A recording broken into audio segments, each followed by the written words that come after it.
संभाव्य बात्या मोतनार मुकाबिला करने निमंते लक्ष्मीपुर ब्लॉक कार्यालय उपजिलापाल प्रेमलाल हियाल सभापतित्व एक स्वतंत्र प्रस्तुति बैठक अनुष्ठित हो जाइछि।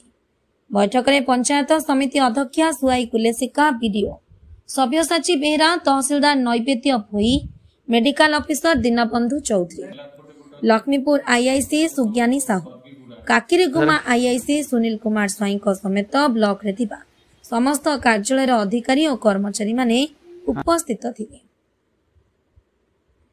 संभाव्य बात्यार मुकाबिला पई विस्तृत आलोचना होइतिला। बात्या मोतनार मुकाबिला निमंते समस्त विभाग अधिकारी और कर्मचारी निज निज कार्यालय उपस्थित रहिबाकू निर्देश दिया जाइतिबा बेले विशेषकर प्रत्येक विद्यालय शिक्षक शिक्षयित्री अंगनवाड़ी केन्द्र गुड़िकरे अंगनवाड़ी कर्मी सुपरभाइजर माने 24 घंटिया रोस्टर ड्यूटी करिवे।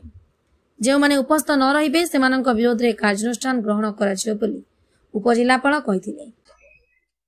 संभाव्य बात्या को सठिक भाव मुकाबला करबा पई ब्लॉक स्तर रे गोटे आज मीटिंग हेतिला, जोटारे प्रत्येक लाइन डिपार्टमेंट समस्त आसीथिले। बीडीओ, तहसीलदार, पुलिस, फायर, आपणकर टाटा पावर समस्ते आसीथिले। सेमानकर मीटिंग निहला। सेमाने प्रत्येक लाइन डिपार्टमेंट सेमानकर कोन प्रस्तुति रही से गुड़ाक पुंखानुपुंख भाव आलोचना करागला एवं किभली भाव रे आमे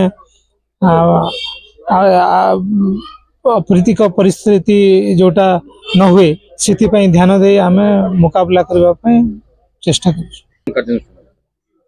देखंतु सेमाने तांकर रोस्टर ड्यूटी करिकि सेमाने रहिबे, कारण स्कूल अंगनवाड़ी सेंटर और स्कूल गुड़ाक जोटा अच्छी सेठी से गाँव किसी जदि कच्चा हाउस की एमती असुविधा घर अच्छी से गुड़ाक लोक आणिक आम स्कूल रखी पारिबा। तेणु कि स्कूल टीचर माने सेठी रहिबा जरूरी अच्छी, रोस्टर ड्यूटी करिकि सेमाने सेठी रहिबे। बात्या को आखि आगर रखी 7 जन गर्भवती महिला को स्थानांतर करा जाइतिबा बेले आशा स्वास्थ्य कर्मी सजाग रहितिबा स्वास्थ्य केन्द्र अधिकारी कहिथिले। सेहीपरि रास्ता रे माटी अतड़ा पड़िले ग्राम्य उन्नयन विभाग तरफ सफा करने सकाशे समस्त प्रकार प्रस्तुत करा जाइतिबा बेले अग्निशम विभाग परिस्थितिर मुकाबिला पई तैयार थिबा कहिथिले।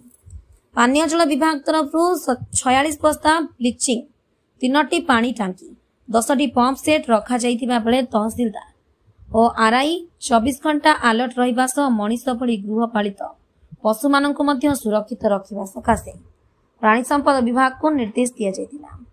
विद्युत विच्छिन्न हेबार संभावना थिबा कारणरू विद्युत विभाग को कड़ा निर्देश दिया जाइतिबा बेले 24 घंटा पई 48 जन कर्मचारी को सजाग रखा जाइछि बोली विभागीय अधिकारी प्रकाश करथिले।